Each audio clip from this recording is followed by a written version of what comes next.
1, 2, 3.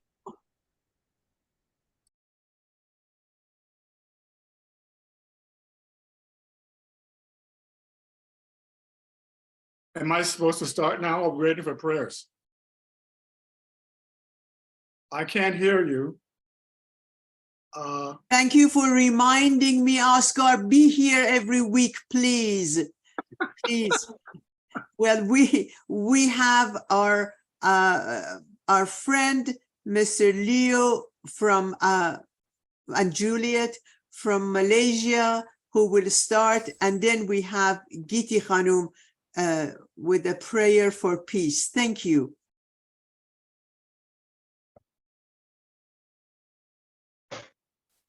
Okay, okay, start with the prayer in Bahasa Malaysia.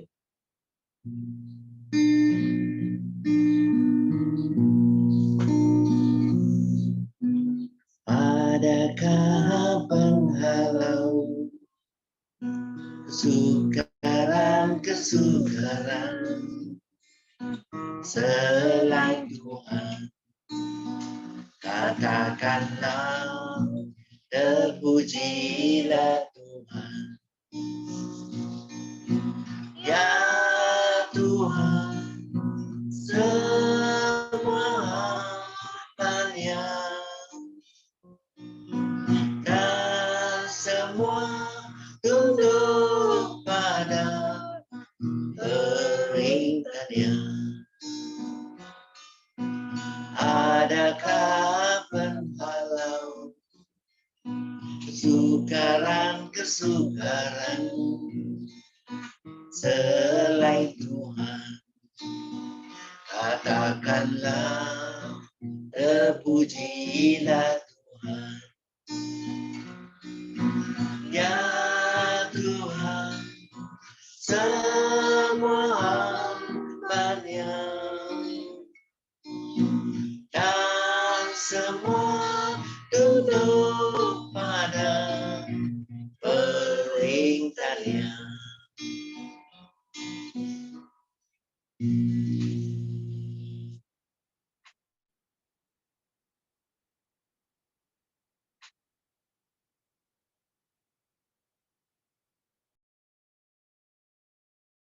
Okay.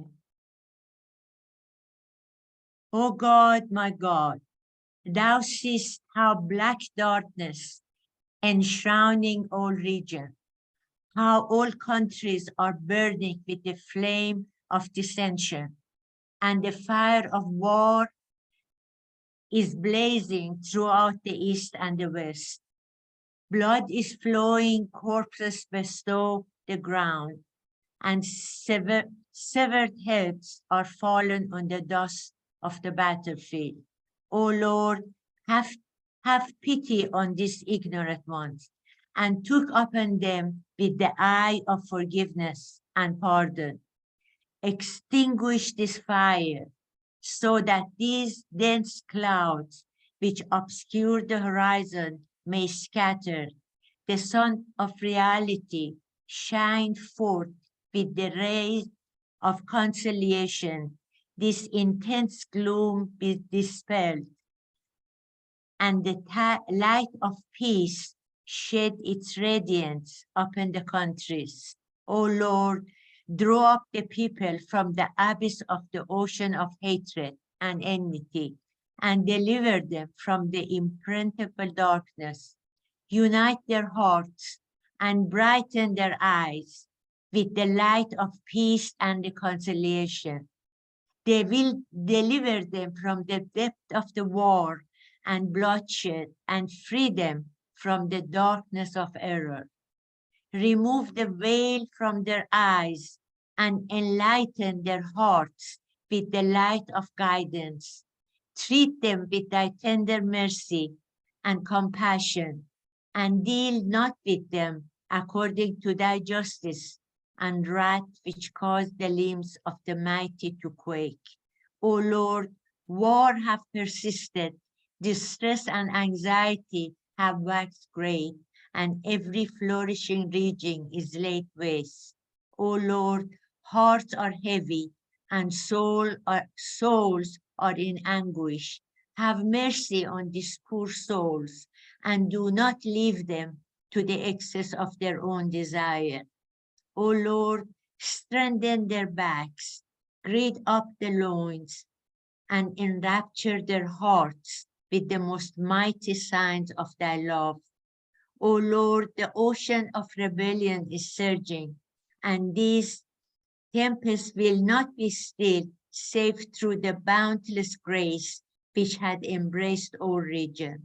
O Lord, verily the people are in the abyss of passion, and naught can save them but thine infinite bounties.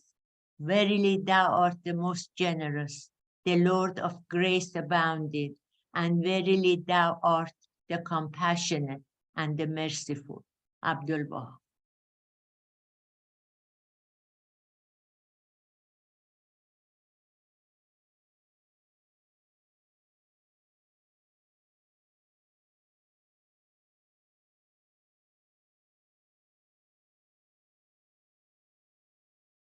Are there any more prayers? Okay, hello, everyone. It's good to see all these faces. It's a lot of faces, my goodness. This is wonderful. I chose the topic of unity and diversity and the oneness of reality because these are the core principles, I think, and believe of the Baha'i writings and the Baha'i teachings. And it was actually at my very first fireside, my very first meeting with the Baha'is, that I ran into this concept in a very unusual way. First of all, to fully disclose, I had no intention of becoming a Baha'i. It was not on my list of things to do. In fact, I came to my first fireside, which was in Watts, California, which they call South Central today. Very hardcore, very, very tough neighborhood. And there was a fireside going on, and I came to that fireside, but my intention was to save Black people from the Baha'is. I had the feeling that there was some kind of cult going on out there, and some crazy white people that showed up to try and lead my people down the path of crazy and delusional behavior. So I went out there to find out what this was all about and to try and straighten out what was going on. So I was also at the time hanging out with the Black Panthers. Some of you may have heard of the Black Panthers. They were quite the group back in the day, and they were working in the community, breakfast for kids and trying to get education for the people. And it wasn't the bad group that everybody thought they were. But anyway, I was hanging out with those guys. And so when I went to that first meeting, I brought my gun. So I walk into the Baha'i meeting with a gun in my belt to save my people from the Baha'is. Now, of course, my intention was to scare as many white people as possible, because I thought they were the ones that were coming there to kind of take these people down the road of destruction. And turned out there were two Black guys giving the fireside. So I was shocked to find out that these two guys from the neighborhood were giving the talk. And they were not impressed with me or the gun, by the way. In fact, at some point I started ranting and raging, and they told me to sit down and shut up. They had something to tell me. And so, okay, I sat down, and they proceeded to explain to me, for the first time I ever heard anything like it, the unity of God.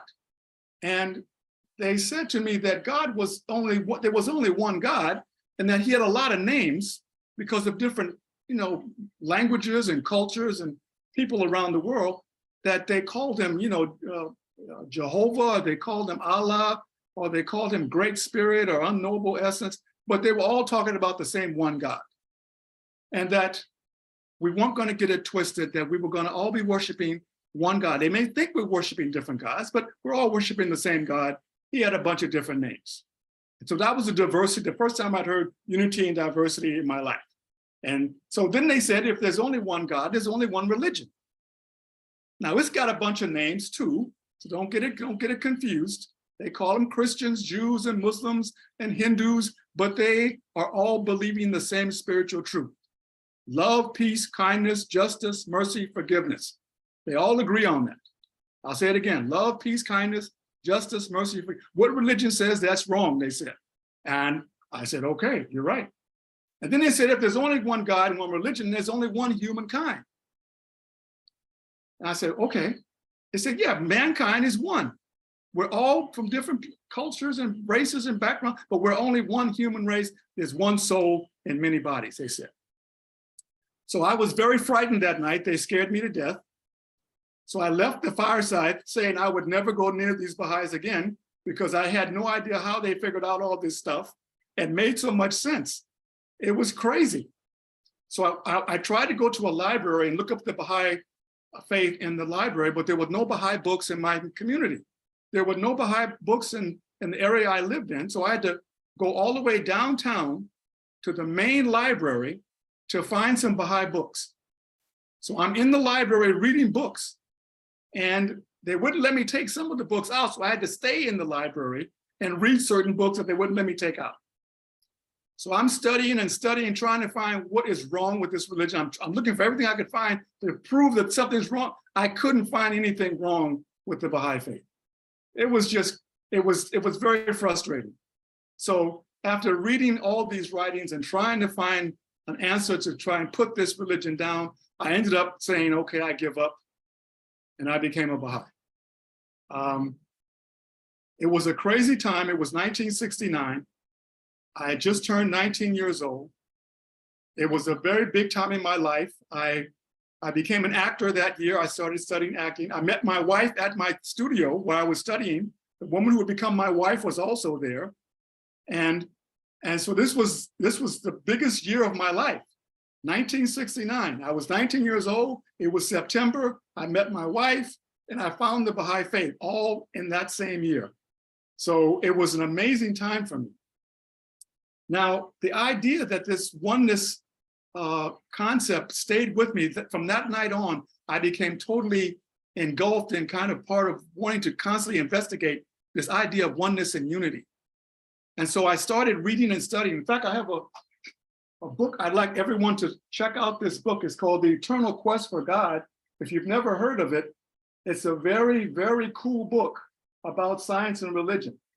It's probably the most effective book that I've ever read in all my life as a Baha'i that covers that subject so well.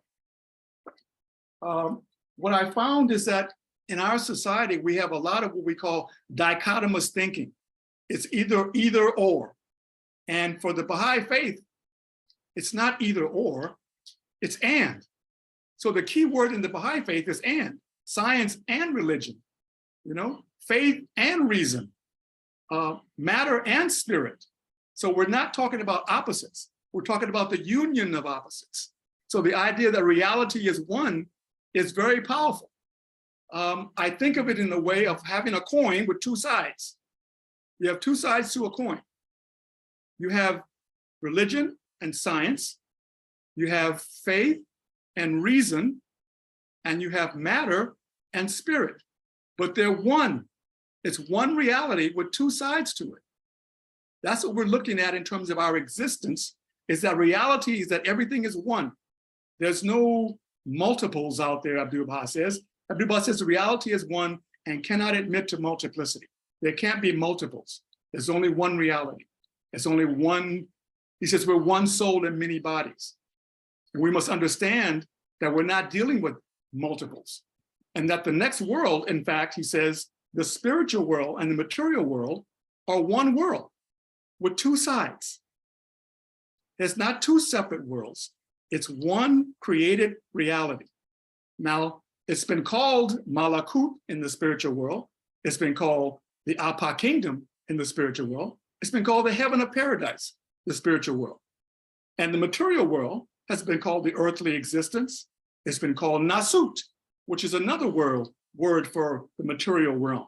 And that we have this dual society, a dual existence that has a spiritual and a physical side. And all that exists is part of one reality. I like to give the example of the baby in the womb, because the baby in the womb, if you think about it, the baby is already here. We're rubbing on mama's stomach and we're talking to the baby and we're talking, saying prayers for the baby, and the baby's inside mama, but the baby we know is right here with us. It's almost here with us, and we already know that it exists.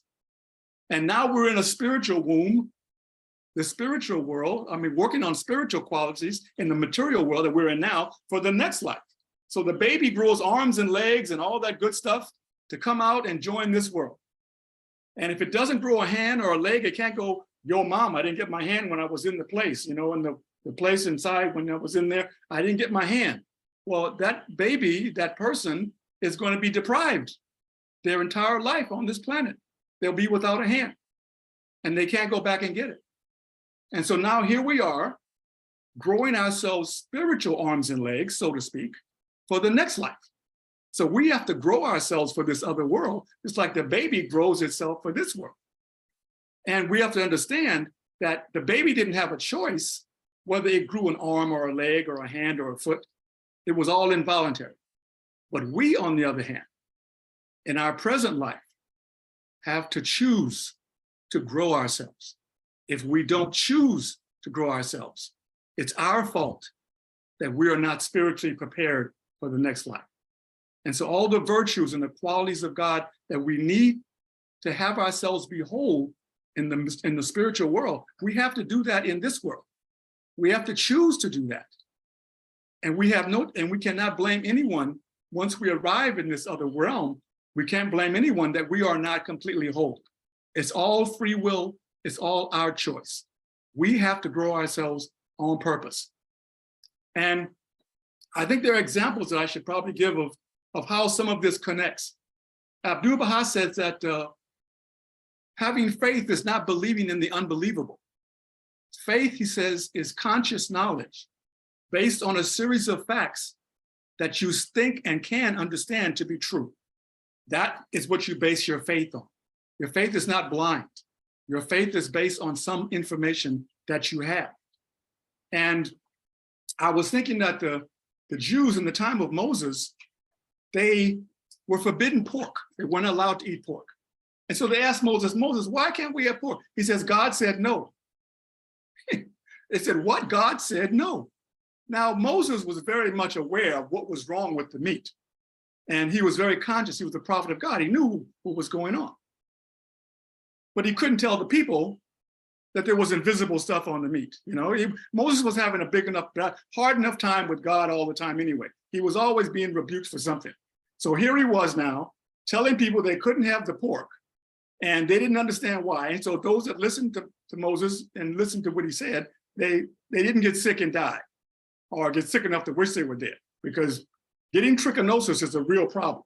And we found out 5,000 years later, after Moses, science discovers with this little piece of meat on a little glass under a microscope that these little germs are moving around inside of this meat. And that is what caused the disease that would have caused death in the time of Moses. So Moses knew, and science proved Moses to be correct. So science proved something that was 5,000 years earlier. It took him 5,000 years to prove that Moses was correct when he said, you can't have the meat. And he couldn't explain why, so he just said, God said no. So that's all they had to go with. And so we have to understand that we are not looking at everything being opposites. We're looking at everything being unified. And the prophets of God are all unified. They're all from one source. And the only creation that we know of for sure is the spiritual and the material world. The other worlds of God, which they're called Jabarut and Lahut and Hahut, these are all emanations from God. These are coming directly from God. And that the idea of this world, the spiritual world, Malakut and Nasut, these are the realms that are created. And therefore they have a oneness of themselves. The other world is not far away. Abdu'l-Baha says, and Baha said, there's closer than your life's vein. The next world is very close. It's not far. In fact, he said it's so close that he says he compares it to the plants and the trees that we walk around all the time. He said, if you were to go out there and interview one of the trees and plants and say, well, tell me what you know about man, human beings. They would say, oh, it's a fantasy. There's no such thing as human beings. They've been talking about these people forever and ever. They don't exist. Exactly, because they have no consciousness of our existence. And the next world is right here with us, and we have no conscious awareness of this other world. But it's right here. It's not far away. There's a oneness of this reality. There's not two realities. There's one reality, and it's just two sides to it. And we just have to open up this other side to see that it's there. And that's the reality that we're dealing with. That's who we are as human beings. We must understand that we're not, and we should not be thinking of ourselves as living forever in this life, because this is a temporary situation. The material life is a temporary situation. We are spiritual beings having a temporary material existence. This is temporary. This is not the deal, people. We are not there. We are on our way there. This is nothing but a way station. We're nothing but passing through from the womb. In fact, he says, Abdu'l-Baha said, the next world is a greater leap than the baby coming from the womb into this world. Now, can you imagine how big of a difference our world is out here compared to that dark 9-month world that the baby's in? That baby spends 8-9 months in this dark, gloomy place. And he says that that baby coming into this world with all this technology and AI and, oh my goodness, all this stuff we got, compared to that world, this is like magic. The master says, Abdu'l-Baha says, that the world that we're going to leave this world and go to, is a greater leap forward than the baby coming into this world. That blows my mind. I can't even begin to wrap up I mean, how do you even begin to understand how glorious that next world is when he says that it's greater than the baby from the womb coming into this life? And that's a huge step right there. That's a huge jump from there to here. Does everybody have their phones? I hope everybody's not on their phone, because I want everybody to do something for me. I want you to Google something for me if you can. Grab your phone, I want you to Google something. Everybody, if you can find your phone, I want you to Google this one thing that I want you to look up for me right now. I want you to Google Einstein about matter and spirit. Just put in Einstein about matter and spirit. When somebody finds it, let me know. Anybody find it yet? What do you got? What does Einstein say? Okay.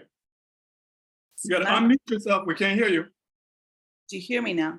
There you go. Allahu Akbar. Good to see. Allahu Akbar. Matter is spirit reduced to a point of visibility. There is no matter. Okay. Matter is spirit, the vibrating spirit, reduced to the point of visibility. Matter is vibrating spirit that's been slowed down to become visible. That's what Einstein says about matter and spirit. It's one reality. It's one thing. It's a very powerful statement. Baha'u'llah says exactly the same thing. Baha'u'llah's quote about matter and about reality and about spirit is almost identical to what Einstein said. But a lot of times we don't realize that science and religion, and this is the greatest scientist of all time, if you ask me, he's saying very clearly that matter and spirit are combined into one reality. It's one thing. It's a vibration that's been reduced to the point where we can see it. It becomes visible. So we have to understand that all this either or stuff is not real. We are part of one reality. And Abdu'l-Baha says that, he makes a statement, he says that all things are involved in all things. All things are involved in all things.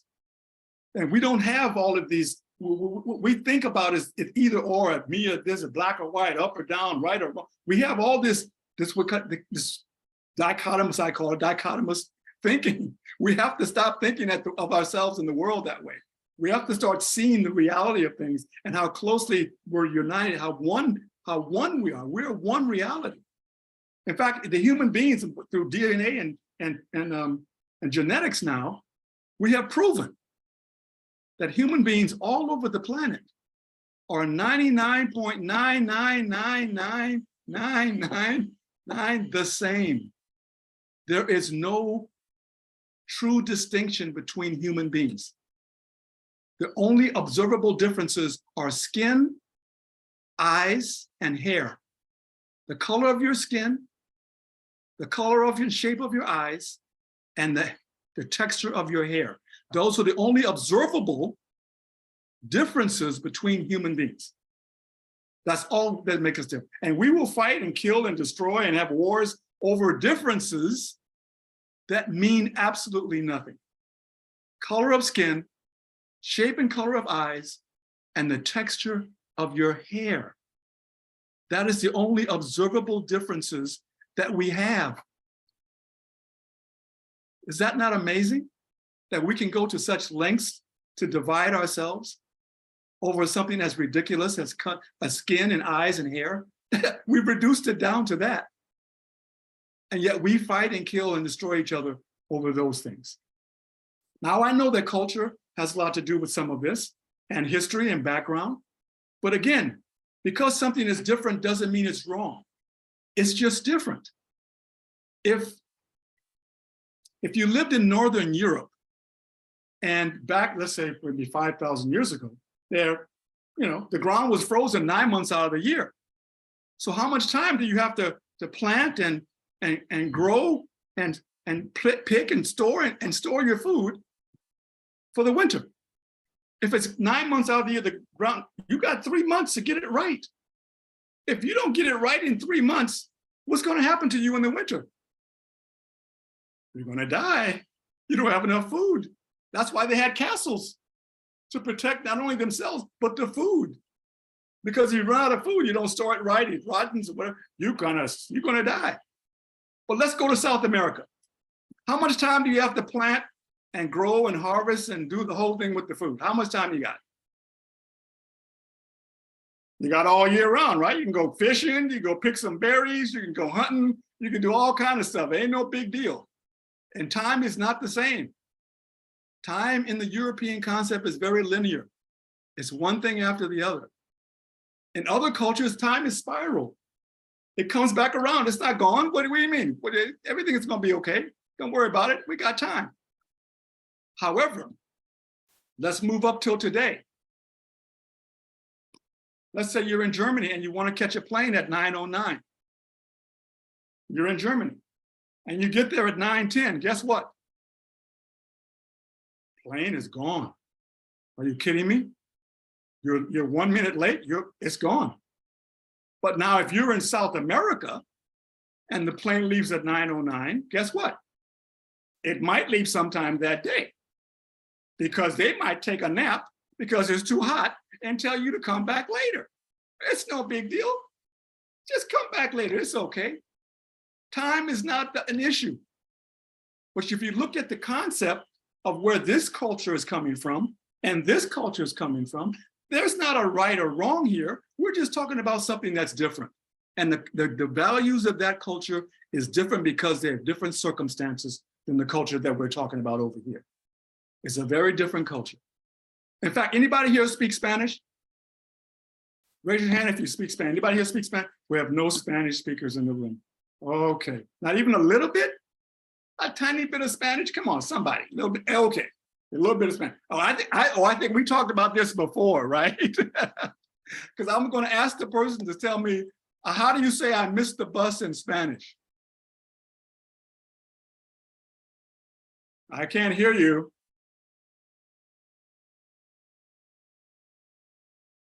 I still can't hear you. But I know the answer already because All right, that's right. You know the answer. that's unfair. You can't say anything. Anybody else? I'll tell you, when you translate I missed the bus in Spanish, you know what you get? The bus left me. So whose fault is it that I'm late? The bus left me. That's the only way you can say I missed the bus in Spanish, is to say that the bus left me, right? So there's nobody's fault. The bus just left. It's no big deal. It's not my fault. the bus left me, you know? So cultural values, where we come from, where we grow up, how we are raised in certain families, and it's going to be different according to where you are in the world and what kind of values you have and what you grow up in. It doesn't mean that it's wrong. It just means that it's different. So things can be different and not be necessarily wrong. There was a group that was in Portland, Oregon, and they were doing a study, and this was the educational laboratories of the Northwest Educational Laboratories. That's what they call themselves. And so they went to a native reservation, and they went to an elementary school on the native reservation, Native Americans, and they had also white kids going to the same school. It was elementary school. And so they came into the class, one of the elementary classes, I think it was like first grade. And they said to the children, I want this group of kids to stand on this side of the room and the native kids to stand on the other side of the room. And they put tables in front of both groups of kids. They put tables in front of them, and they put objects on both of the tables. And all they said was, put the objects in order. And then they left the room. The researchers left the room. And they came back about 20 minutes later, and all the white kids were standing behind the table. Now, they couldn't see what they had done. They were so far apart, they couldn't tell what they had done on the tables. But they were standing there very proud and nodding their heads and laughing and giving high fives. And they were just knew they had done a great job of putting these objects together. And looked across the other side of the room, and the native kids were over there. They were celebrating too. Oh my God, we would have their arms folded, nodding their heads. We did a great job, and it was just wonderful. I know this is incredible. And guess what had happened? The white kids had put all the stars, the diamonds, the squares, and the circles together. And they were happy and proud. Native kids had the exact same objects on their table. But they put all the green ones, the blue ones, the red ones, and the purple ones together. Exactly the same objects on both tables. One put them according to shape, and one put them according to color. All they said was, put them in order. The color was more important to the native children in their culture. They saw the shapes, but the color was more important. So they put them according to the colors of the shapes. And the other students put it according to the shapes. Which group of children were wrong? According to whose values? According to whose values, what children are wrong? Now, someone would think, oh my goodness, these poor kids, they can't even put shapes together. If you're looking at it from that perspective, but you have to look at it from their perspective. Unity in diversity means we have to see everyone's not seeing the world the same. We're all experiencing. They asked one of those same children, what was 3 and 3? You know what he said? 8. What did he do? What did he do? He took a 3 and he turned it around and stuck them together and made an 8. You didn't ask me what was 3 cows and 3 sheep. You said, what is 3 and 3? He looked up in the air in the sky and said 3 and 3. So he took the 2 3s and he turned one around and stuck it to the other one and made himself an 8. That's some out of the box thinking right there. I want that kid on my team because he turned that number into another number. He answered the question based on what he reasoned to be what was necessary. If you'd asked him what 3 cows and 3 cows were, he'd have told you there were 6. But you didn't ask him what 3 cows and 3 cows. You asked him what 3 and 3 was. So be careful even how we ask questions of our young people. They're not seeing the world the same as we're seeing the world. We have to understand that everybody's looking at the world from their perspective. And so when we come to table, as Baha'is especially, when we come to the table, let everybody bring the best of who they are to the table. Don't turn me into you. God gave me certain things to bring to the table. If you turn me into you, you're never going to know what God gave me to bring to the table. Let everybody be who they are. let them come to the table as who they are. And that way they can share in this world of diversity, this unity and diversity, we can share in it together. But if you make all the rules and it's got to be this way or that way, and you'll never know. We'll never know what sometimes everybody puts their stuff on the table and gets detached. Because we in consultation, we put something out there, I moved it, we do this. And then you're attached to your emotion and you spend the whole night trying to defend your emotion. Let it go, just leave it out there. Just put it out there, let it go. That's what we're supposed to do, right? And then somebody else puts something on the table and something totally new might come out of there if we all want to attach to our own idea. If you don't attach yourself to what you're contributing, then maybe it'll mix with somebody else's stuff. We'll come up with a whole new conglomeration of something that we never thought of before. If we all just let everybody be who they are and bring their ideas to the table. That's what true consultation is. It's putting it out there and letting go and not being attached to our ideas. It's not yours anymore. Once you put it on the table, it's not yours, it's ours. It belongs to all of us. Don't be fighting for your idea. It's not your idea anymore. Let it go. It's part of this unity of us together. It's us working this out together. That's what the whole idea, the whole idea of the oneness of mankind is that we are one soul and many bodies. Indeed, we are. And we have to start realizing that that's what this is about. It's about that unity and not thinking about the us and them concept. Who are those people? When you say those people, who are those? We're all on one little blue marble going around the sun. That's what we're doing. Well, and nobody's getting off anytime soon, not for any length of time anyway. And we're stuck on this little blue marble together. And if we don't figure out how to live on this little planet together, we're in deep sewage if we don't figure this out. We're in really trouble because this is too small now. This place it's not a big place anymore. Everybody knows where everybody is. Everybody knows what everybody's doing. Everybody knows everything about everybody.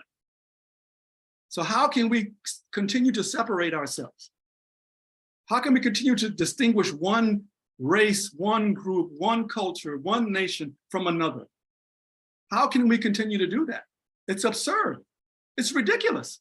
We're one little planet. And we're stuck with each other. There's no way around it. We've got to deal with that. Now listen, how many of you have already read the Tablet of the Universe? You've read it. Has anybody else even heard of the Tablet of the Universe? Abdu'l-Baha wrote the Tablet of the Universe. And in fact, you got your phones? Go back to your phones. I want you to type in Tablet of the Universe / Abdu'l-Baha. Type in Tablet of the Universe / Abdu'l-Baha. It might send you to Baha'i.org or something. It might send you to a Baha'i website, but if you Google it, you're going to see it. A lot of these things are online now that we're talking about. Like the Einstein thing, this stuff is all online. You can find it if you're looking for it. I'm obsessed with it, so that's why I'm finding this kind of stuff. Because if Scotty knows, I've been obsessed my whole life with certain subjects. And this is one of those areas where I just spent my whole Baha'i life trying to find as much as I can about these kinds of subjects. Did anybody find it? Oh, you found it? I found it. Yeah, it's a lot to it. Yeah, you see the tablet? Yeah, pages 13. When you have time, I want you to read the whole tablet. But right now, I want, Scotty, why don't you read the second half of the 8th paragraph? There's 8 paragraphs down from the top. The 8th paragraph, I want you to read halfway into it where it says there's a tradition. Okay. Yes. You see it? Does it start off with that? It's halfway down in the 8th paragraph. There's a tradition. The word tradition should be in the middle of the paragraph. What does the paragraph start with?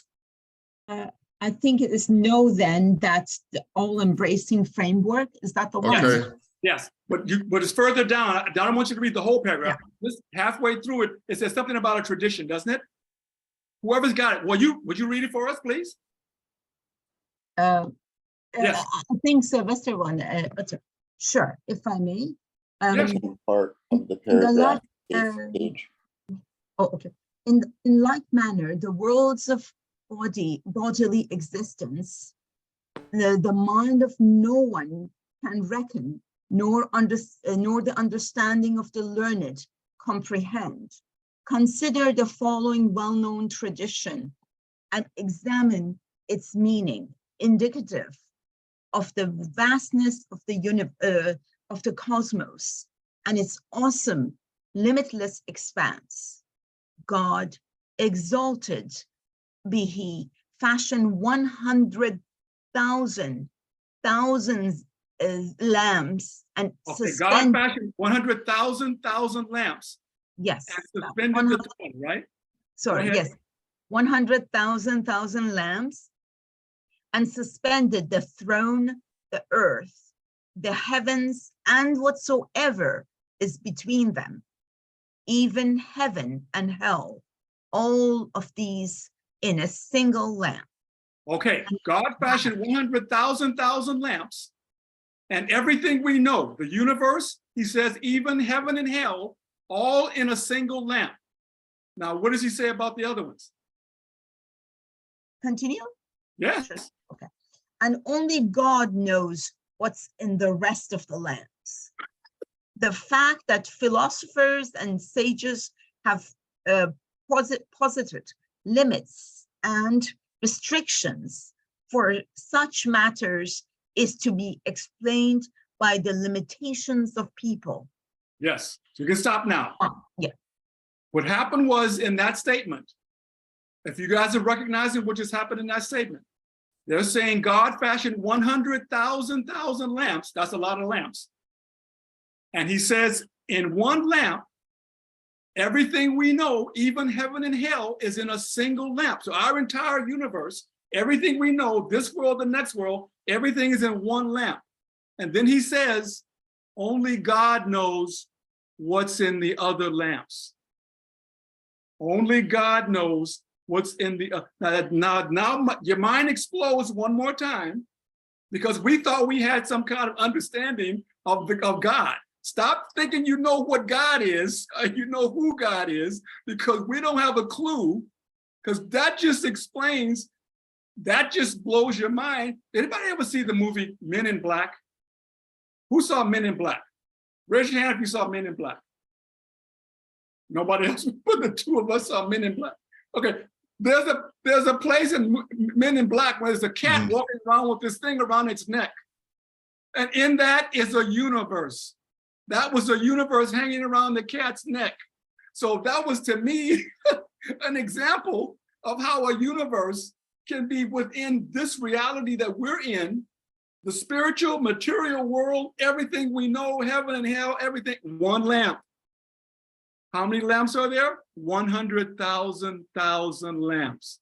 Abdu'l-Baha says, 100,000 lamps, and everything we know about is in one of them. Only God knows what's in the other lamps.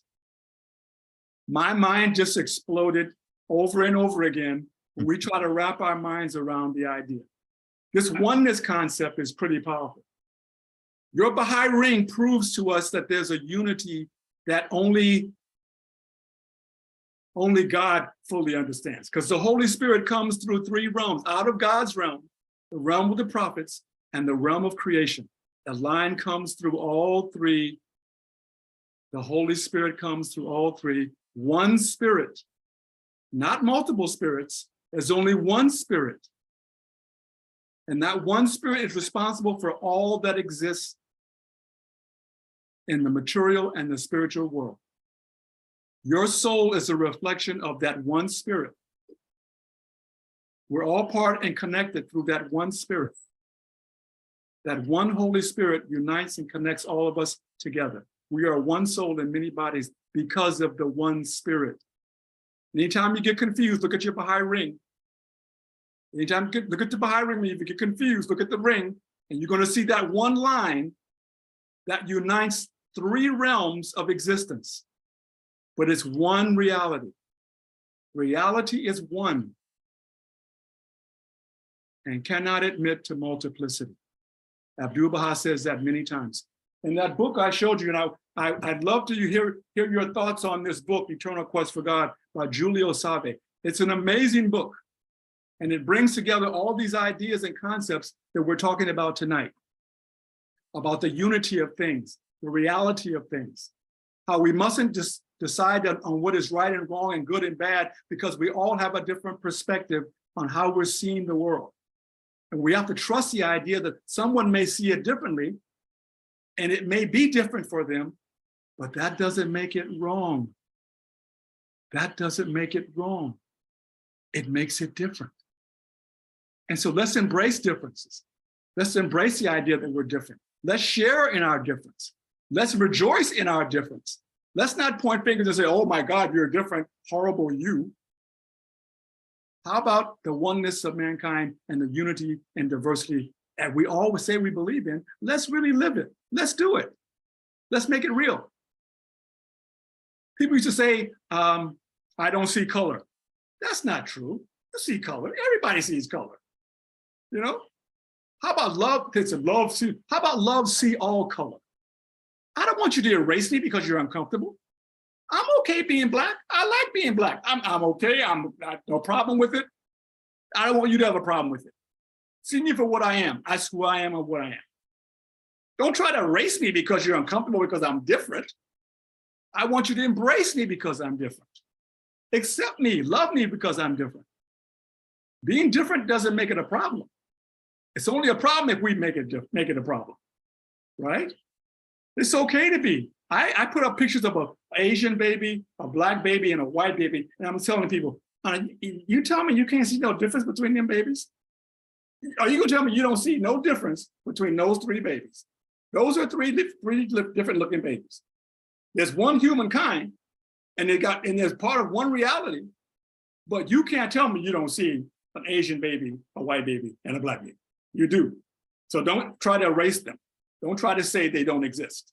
They do exist, just as they are. And we must love them just as they are. Unity in diversity, the oneness of reality. There is no other way. We're one planet, we're one people. And I'm going to say it, please. You know, I actually came up with that concept, the one planet people please thing. It happened at an LSA meeting in Los Angeles back in the 70s. And I actually had a vision. My only vision I ever had in my life was of that concept of one planet, one people please. I've never had a vision before or after.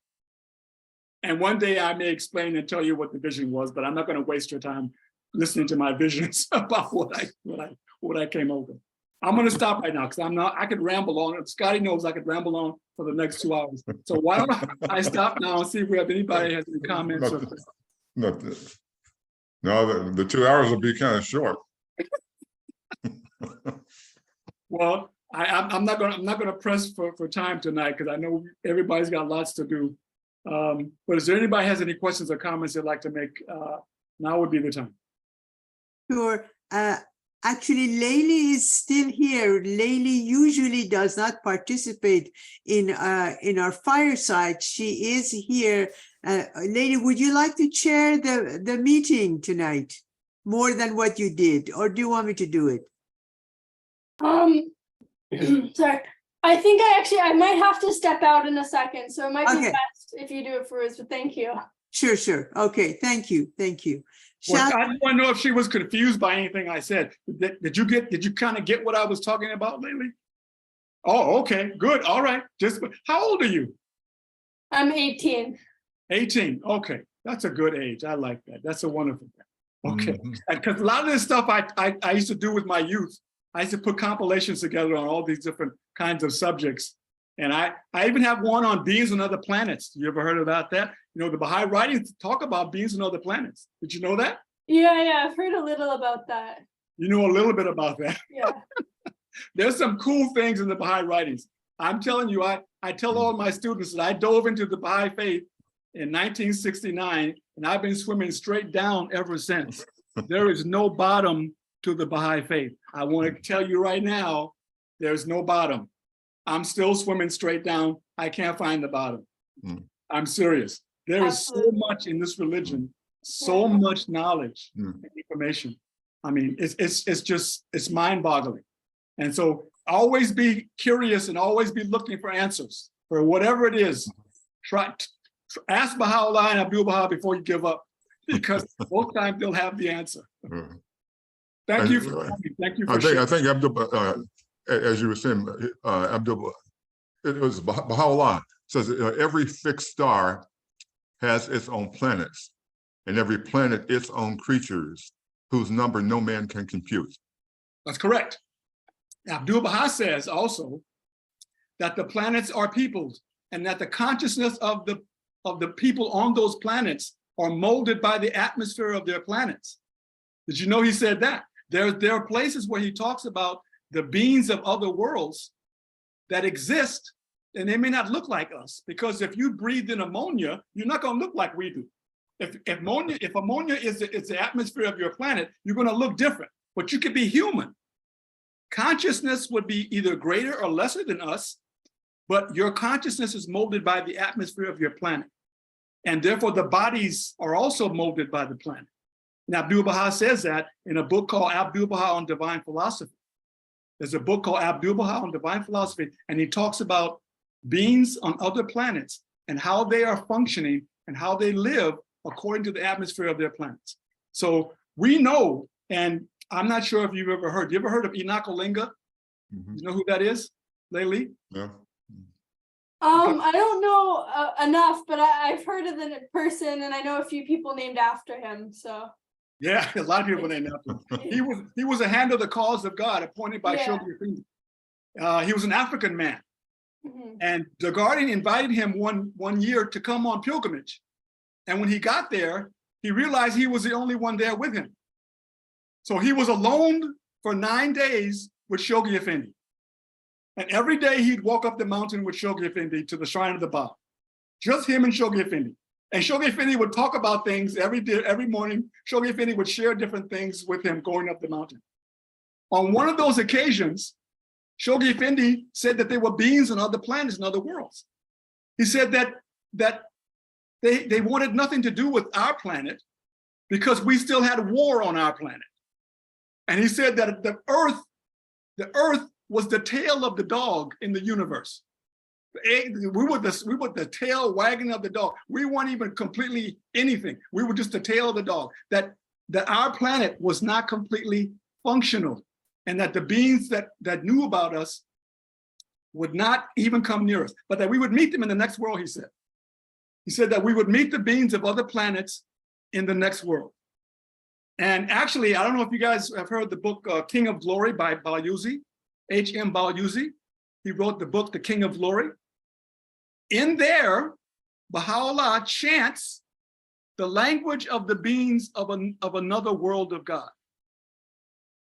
He actually asked Nabil and others, would they like to hear the language of the beings of another planet? And Baha'u'llah proceeds to chant in the language of the beings of another world. It is crazy what's in our writings. We have amazing things in our writings. I mean, and I will tell you, from how to raise kids to what's on other planets, literally, Baha'u'llah wrote about everything. He wrote about everything. In fact, I think he would have wrote about more things. I get upset with my Persian friends because I said, why didn't you guys ask more questions? Why didn't you ask better questions? What do you mean, can I have 2 wives? Ask about the other realms of God. What are you doing? I don't care about having 2 wives. I want to know about what's going on in the universe. What are you guys doing? Nobody asked the good questions. What happened to the questions? They had all that time with Baha'u'llah and nobody asked good questions. I don't understand. It so frustrates me that they didn't ask more questions about. He could have answered anything. And you want to know, can I have another wife, Baha'u'llah? I just want one more wife. That's what you spend the time asking the prophet of God? And of course, he said, well, if Abdu'l-Baha takes another wife, then you can have another one. And then, of course, Abdu'l-Baha never took another wife. So they were without two wives. That was the whole point. Anyway, I digress. Anyway, I'm sorry. Oscar. Yes? Yeah, I'm glad you were talking about this subject tonight. I have an acquaintance, she's a female acquaintance who we were talking about the equality of men and women. And I said, well, equality in the discussion, it came up this way, that equality does not mean same. It means equal, but not same. Yeah. And she insisted that equality meant same. And I thought about, I was thinking about it tonight. Over the course of the history of mankind, there have been oppressed people, oppressed by another race of people. And throughout history, these people that are oppressed, in order to become acceptable, would have to change and become more similar or the same as the oppressor. And that is counter to everything you said tonight. Exactly. Which exactly, right? Exactly. You're right. Well, they call them colonizers nowadays. I think they call the people who came in colonizers because they came in and changed everything to their way of doing things and made everyone conform to their way of doing things, which of course we lost a lot of wonderful contributions from many different cultures because of that. And of course, the oppressed people suffered trauma for generations. People were forced to go to certain schools and people were put into slavery and all kinds of horrible things, what we have done to each other, because we wanted to make everybody like us. I mean, if you're not like me, then you can't possibly be okay, right? If you're not like me, because I'm the standard. Whatever I am, you have to be also. Okay. And that's contrary to God's creation. I'm sorry, you have something you want to say? Yes, please. I'm sorry, Shahla actually raised her hand long time ago. Oh, I'm sorry. Can Okay. Go ahead of me. Okay. Go ahead. Go ahead. I didn't see any hands. I apologize. No, I saw O'Mahony. Yes, go ahead, please. Okay, no problem. Well, about better questions not being asked while Hazrat Baha'u'llah was still in this world. I want to make an excuse for the Persian speakers. I'm going to use I'm going to use a Persian verse. I'll say it in Persian and then I will translate it. Okay. It says, تو گرم سخن گفتن و از جام نگاهت من مست چنانم که شنفتن نتوانم. This is addressed to Hazrat Baha'u'llah, that you're speaking and I feel so drunk, just, or intoxicated, listening to what you're saying that I hear no more. I don't hear. It's like, it could have been that there's such a joy in this presence, to be in his presence, something that you're not very sure what you want to say. Yeah. Whatever comes to your mind. I agree. I was just poking fun at my Persian brothers and sisters. It's just for fun. Of course, I know I don't take that literally. Yes. And Baha'u'llah, when he would reveal divine revelation, it would come to him, he'd have to turn his head and not look at anybody. They would collapse and go unconscious just looking at his face. So yeah, he was a very powerful being. I asked my kids, who's your favorite superhero? And they say Thor and they say Captain America. I say my favorite superhero is Baha'u'llah because he did some amazing things. I don't know if we know how amazing Baha'u'llah was. Abdu'l-Baha said that they persecuted his followers and they denied his teachings, but he said no one denied his power. Baha'u'llah was extremely powerful. He would walk into a room and people would stand up and bow and then ask, who was that guy? They didn't even know. They would just feel obligated to bow to Baha'u'llah. and had no idea why they were doing it. I mean, one of his gardeners was complaining about the locusts. You remember that story?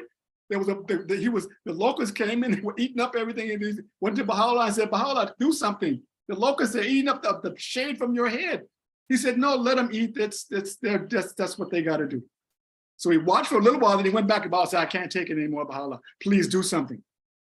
Baha'u'llah says, I forgot the gardener's name. Mirza, anybody remember his name? I can remember his name. He says, he does not want you. So Baha'u'llah lifts up his hand and they all lift off the tree at the same time. And he waves it and all of them fly away at the same time. And they never return to the garden. So Baha'u'llah did all of these kinds of amazing things all the time. He was always doing the kind of thing, but he didn't want miracles to be the reason people believed in his faith, or he didn't use miracles as a proof that he was the prophet. But he did some amazing, incredible things. Like he was supposed to be in one place, he show up somewhere else. He's supposed to be in Akka. He's over here with the 7 martyrs of Tehran. What is he doing over there when he's supposed to be over there? What's that? How did he do that? And people saw him. They see the guy said, he walked by my shop. And he got to the martyrs just in time as they were being executed. And so we have to realize that some of those who were put to death, Baha'u'llah was with them when they were killed. Baha'u'llah would show up and be with the martyrs. And the believers would see him show up at these different times when they knew he was in Akka, yet there he was, right in front of them. Watching him hurry to get up there just in time for them to be executed and for him to give them the courage to go through with it. Amazing things happen. Our writings are full of amazing circumstances and situations and stories that unless you dive into it and really look for these things, you're not going to find them, but they're there. Amazing proof that Baha'u'llah is who he says he is. It's amazing. It's absolutely amazing. I'm going on and on again. Okay, I'm sorry. Oscar, before I ask Shahla June to say something, I just wanted to say that we have had these firesides for almost 4 years, almost every week, with the exception of the past month, which there have been some situations that we couldn't have it. But I wanted to say that your fireside has been so different from everything else we have heard till now. And I mean, if I was sitting at our home in Tehran and a friend of my father who might have been a scholar, I would have accepted whatever you said, which I think these things were being discussed at that time, and people were so immersed in Jabarut and Malakut and Hahut. But you absolutely baffle me with all this information, which is so, in a way, Easternly deep. Can I express myself? I mean, I have not seen, I mean, I've been in this country for a long, long time. This is a surprise for me, Oscar. You're very interesting. That's what I'm trying to say. Well, thank you. I'm trying to figure out if that's a compliment or am I a little strange kind of guy or something. I'm not sure. Maybe I'm a little weird. I don't know. You are so real. You're so real. You made me, oh God, it's a deja vu for me too. It's like looking back at my childhood and my family when they got together. You sound like those days that were, of course, you sound like 60s too. And being a child of 60s myself, I truly appreciate it.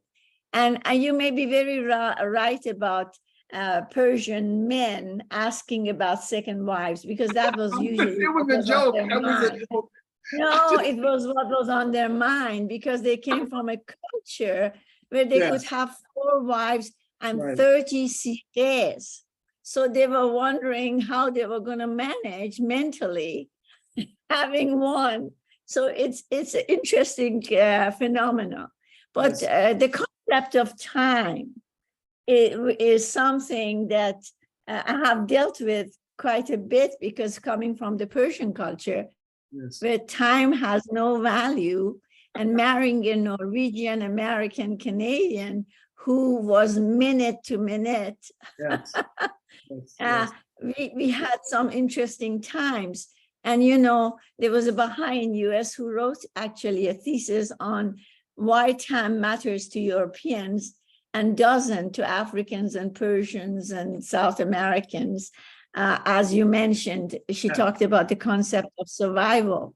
But it is interesting that over the years, some of us who have married different cultures, we have come to learn to appreciate the other extreme and learn to come to a happy medium. Because I came from a culture where being late for anything was natural. And Ron came from a culture where when at his office, when he had a meeting, he had a dish in the center of the room. And if you were for every minute you were late, you put $1 in it and it went to charity. So in his office even, people had to be on the dot.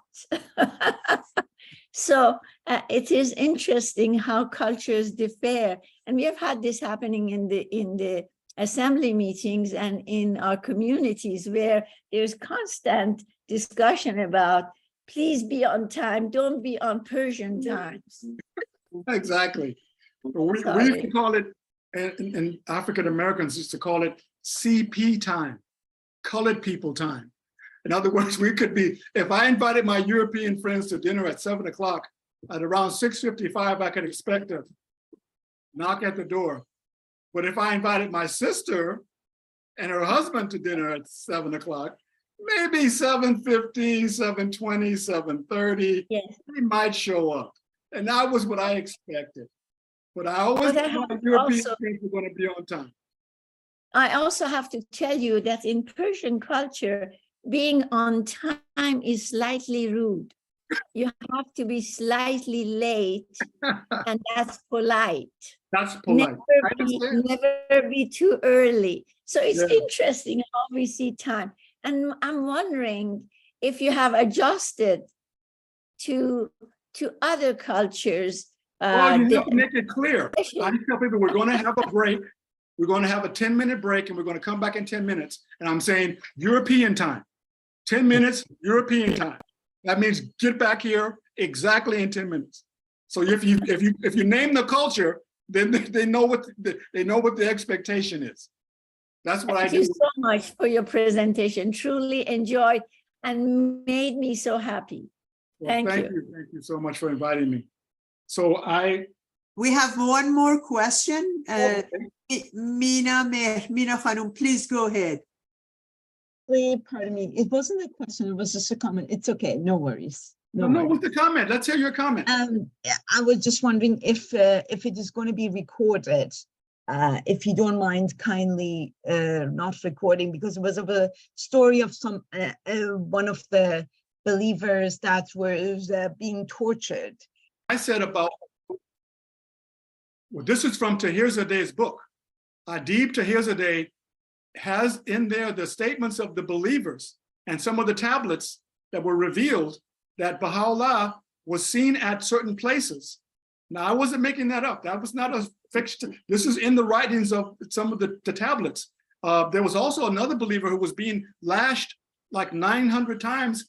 And he said he felt the first 7, but the last, 800 or so, he said he felt like it was tickling him. He couldn't feel anything. And they were lashing this old man on the back and he didn't feel anything. He said he was with Baha'u'llah the whole time. So I'm saying this is something that comes up in the writings. This is not stories. These are things in the Dawnbreakers, in Tahirzadeh's book, in King of Glory by Bayuzi. These stories are in these books. And these are statements by the believers at the time. So this is not made up stories. These are actual documented things. And, you know, Baha'u'llah signed off on the Dawnbreakers. He signed off on what Nabil wrote. And there's a lot of good stuff in there if you read the book.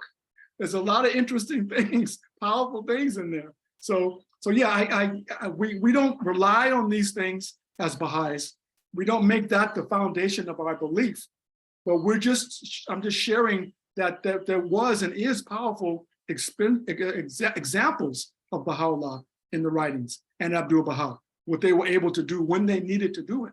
They could be who they needed to be whenever they needed to be it. That was what the reality was. So no, we don't rely on these things, but we don't know that they are real, that they do happen. Thank you. Thank you so much. Mr. Taherzadeh and Barbara, please. Mr. Taherzadeh, you're muted. Thank you. Barbara can go ahead. Okay, Barbara, please go ahead. Thank you so much, Oscar, and everyone who made this possible. I've really enjoyed this. One of the aspects of the faith that always immediately attracts my attention is this counterpart of science and religion. This oneness, finding using the spiritual, finding the spiritual to explain the material and vice versa. And you did that in this presentation. So I really enjoyed it. And I just wanted to say thank you so much. And you actually found a quote I had not seen from Einstein. So thank you for that. And for the tablet from Abdu'l-Baha. I'm going to go back and study those. Thank you so much. Thank you so much. Also, Oscar, I wanted to read for you what Joni wrote in chat, since Joni is my sister. She said, Oscar, I love your enthusiasm and simplicity in explaining the concept of one planet, one people, please. I have gained a deeper understanding. So grateful for you to awaken the perspective of one humankind. We don't know what we don't know. Thank you. Please go ahead, Mr. Taherzadeh.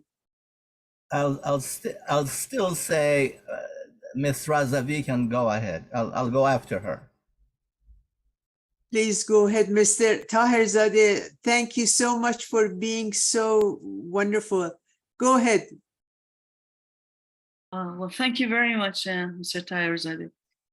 Well, Oscar, I just wanted to ask you, I'm understanding that there is this stress on not relying on these visions or confirmations or something but okay, as Baha'is, you're stressing that we're not relying on them, although they're documented, although they're, everywhere and everybody is aware of them. But so because I'm a Baha'i since, 2021, I'm just expanding my knowledge and I'm reading.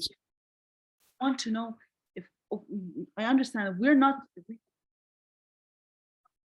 I can't hear you. Your voice. The voice went away. Okay, do you hear me again? Do you hear me again? I hear you now, yes. So the question is, we understand we are not relying on these, although they're very powerful and they're documented. So as Baha'is, what we are relying on, just in a briefly, if you can. What are we relying on? Since, you said we're not relying on these as Baha'is. So I want you to just continue this. So as Baha'is, what we are relying on? First, we're not only relying on those things. I truly believe these things to be real. I truly believe these things to be true. And it is a confirmation for me as a Baha'i to know that these things happened and that they were there. But the writings and the life of Abdu'l-Baha and Baha'u'llah as examples is the greatest part of our teachings in our religion, is that Abdu'l-Baha lived the life of a person who loved everyone and who served everyone. That is the foundation of our religion, is service to humankind. And yes, we need confirmations. Yes, we need assistance. Yes, we need to have come into our hearts and wake up our minds and our souls. We need that. Yes, we do. We don't rely wholly on it. We look at other things as well. So I'm not saying we don't at all. I'm just saying it's not the only things that we rely on. Like in many religions, they believe in miracles is the only answer to prove anything. But we don't believe that. We believe there's more to life than just miracles. We know that you have to live your life.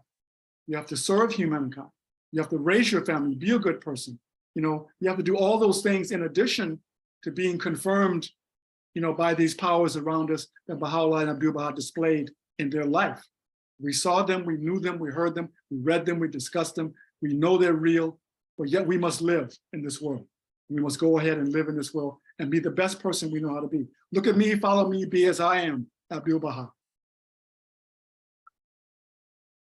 Thank you so much for this wonderful question, and thanks very much for the amazing answer. Mr. Taherzadeh, you will be the last one to either comment or ask a question, because at 8:30 on, from then, we're going to have a prayer session till 9 o'clock. And actually, we will stay as long as you are staying to say prayers for the world. So I think we have 4 more minutes. Mr. Taherzadeh, please go ahead. Thank you so much. A wonderful, wonderful, wonderful talk, Oscar.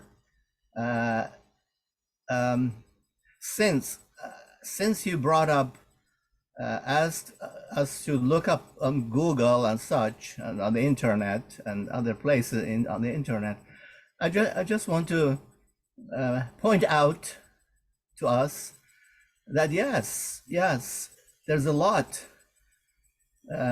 on the internet about the Baha'i faith and various aspects of it.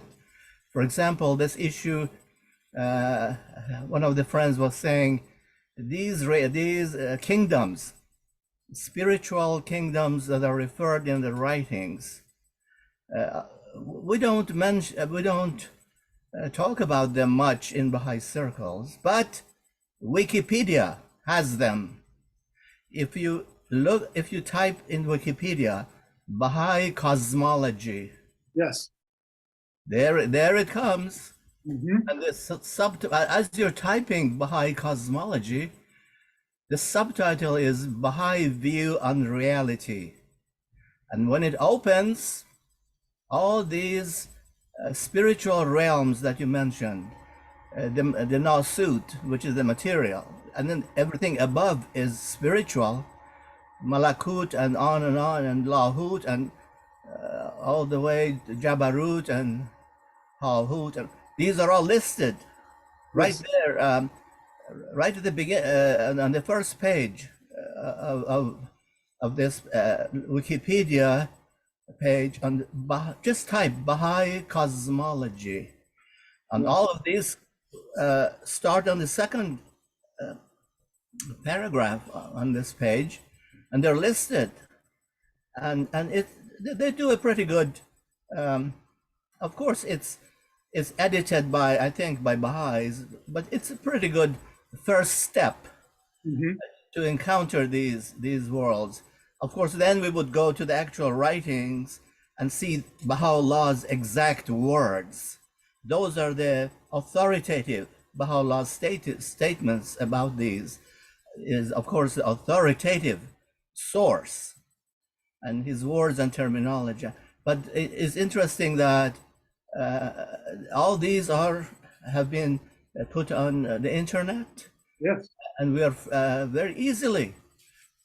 One of the authors, Baha'i John Hatcher, in some of his works, he also touches about Baha'i cosmology.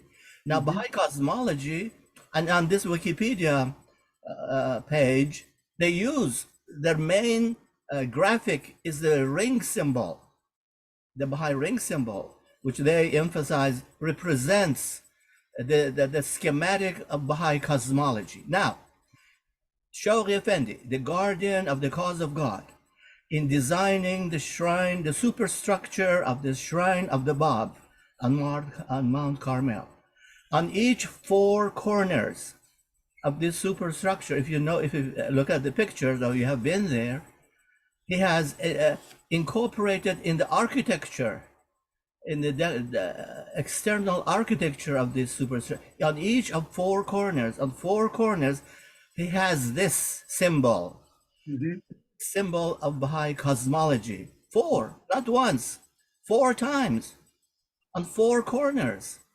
radiating in all 4 directions, which to me personally,